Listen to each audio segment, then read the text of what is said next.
Khrat Parashat Bechokotay en 5 minutes. Dans la paracha, il y a un verset qui dit Va lechem komemiyut. Et sur le mot komemiyut, il y a plusieurs explications. Il y a une Gemara qui dit komemiyut, ça vient du mot koma. Et c'est quoi koma? C'est qu'en vérité, il y avait 100 amot comme 2 komotes, donc 2 fois la taille de Adam Rishon. C'est Rabbi Meir qui dit ça. Après Rabbi Yehuda, il vient, il dit non, comme le Beth Amikdash et ses murs. Et après, ici, dans le pasuk de Tehillim. Et ici, on ne comprend pas de quoi on est en train de parler. Quel rapport maintenant avec la paracha, avec Adam Rishon, avec le Beth Amikdash, le rapport entre les deux, on ne comprend rien du tout. Premièrement, Rabbi Yehuda, il vient et donne une explication qu'il n'y a même pas de lien avec le mot komemiyut. En plus, il ne donne pas tout de suite son explication, on ne sait même pas de quoi il parle. Il vient, il donne un titre, il parle directement du Beth Amikdash, il ne montre pas en quoi c'est relié avec ce qu'il y avait avant. Rabbi dit qu'en vérité, dans ça même, il est en train de donner une réponse pour la suite. On ne comprend pas pourquoi il vient et il parle du Beth Amikdash alors que Rabbi Meir est en train de parler d'Adam Rishon, qu'il y a un rapport entre les deux. Pourquoi il ne parle pas du tout du mot komemiyut? On ne comprend pas très bien ce qui est en train de se passer là. Rabbi dit pour comprendre, déjà il faut comprendre qu'il y a 2 grands chemins dans le service de Dieu. Et ça on l'a déjà vu plusieurs fois. Il y a le travail du haut vers le bas et du bas vers le haut. Le haut vers le bas, comme on l'a déjà vu, ça peut être représenté par le travail des sadikim. Ils font descendre la lumière de Dieu directement ici-bas. Alors que le travail du bas vers le haut, c'est le travail des Baal Tshuva. Ils vont travailler, ils vont élever ce monde, ils vont élever les choses qui étaient impures pour les élever vers la Kedusha. Et on voit que en vérité les 2 chemins sont complémentaires et nécessaires. Et c'est pour ça que c'est mentionné, ça a visionné aussi dans un autre verset dans notre paracha, Vitalarti. C'est que je marcherai, mais au pluriel avec 2 chemins. C'est ces 2 chemins qui sont absolument nécessaires. En vérité, les 2 sont nécessaires, mais il y a une manière de les unir. Si tu dis que tu vas les contenir et les unir ensemble, alors c'est déjà extraordinaire. Quand Mashiach va venir, on va réussir à contenir ces 2 manières de servir Dieu, alors que c'est déjà contradictoire, c'est déjà extraordinaire. Et qu'un homme il puisse contenir les 2, c'est déjà extraordinaire. Mais tu les unis en tant que choses séparées. Ça veut dire qu'elles sont unies en toi, mais elles restent séparées. Il y a une autre manière beaucoup plus profonde de les unir, c'est que les 2, elles vont être complètement une seule et même chose, à tel point que dans chaque mouvement, chaque chose que tu vas faire, dans chacune de tes actions, on va ressentir qu'en vérité, il y a les 2.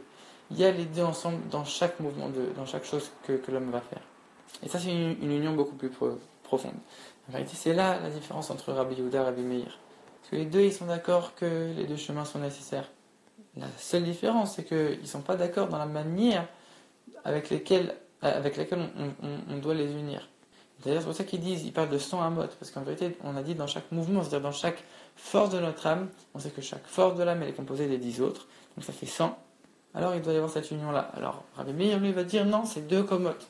La taille de Adam Rishon, c'est 2 komotes, donc il est en train de te dire, il y a les 2 chemins, les 2 on doit les unir, mais telles que 2 choses séparées.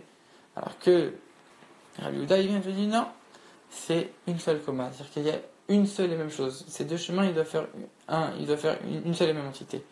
En réalité, maintenant, on va comprendre pourquoi Rabbi Yehuda, il vient, il parle du Beth Amikdash. Rabbi Meir, il vient, il parle d'Adam Rishon.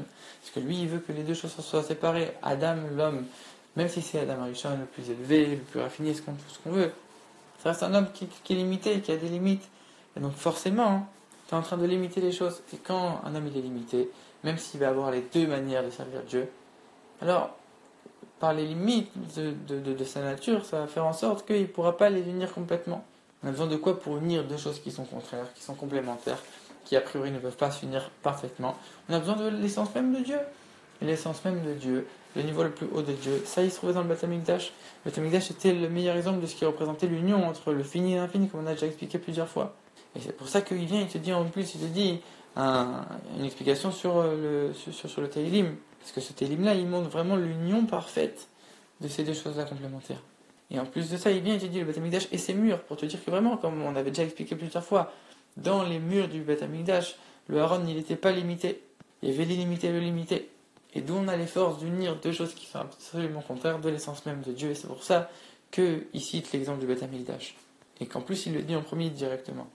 Et maintenant, on va voir en vérité que ces différences, ça s'exprime aussi dans le nom de Chachamim, Rabbi Meir et Rabbi Yehuda. Ces deux manières de faire, ces 2 manières de voir, on peut les comparer à Or et Kelim, la lumière avec les réceptacles. La lumière doit rentrer et éclairer le réceptacle. jusqu'à ce que les deux ils fassent une seule et même entité. Ça, c'est le principe qu'on a vu. Maintenant, Rabbi Meir, lui, Meir, ça vient du Lachon or, la lumière. Lui, il est que d'un seul côté. Alors oui, pour lui, il y aura une union, mais ce sera une union telle que deux choses sont séparées. Puisque lui, il est complètement dans une des deux choses. Alors que Rabbi Yehuda, ça représente, c'est le même langage que Oda a remercié. Lui, il s'annule complètement et il laisse Dieu unir les choses complètement. D'ailleurs, même Yehuda, dans le nom de Yehuda, il y a Yud Keva Afke, les 4 lettres du nom de Dieu. Et c'est pour ça que Rabbi Meir, lui, il voulait que les deux choses soient unies, mais telles que deux choses qui restent quand même séparées. Alors que Rabbi Yehuda, c'était une union profonde et parfaite, telle que les deux choses font une seule et même entité.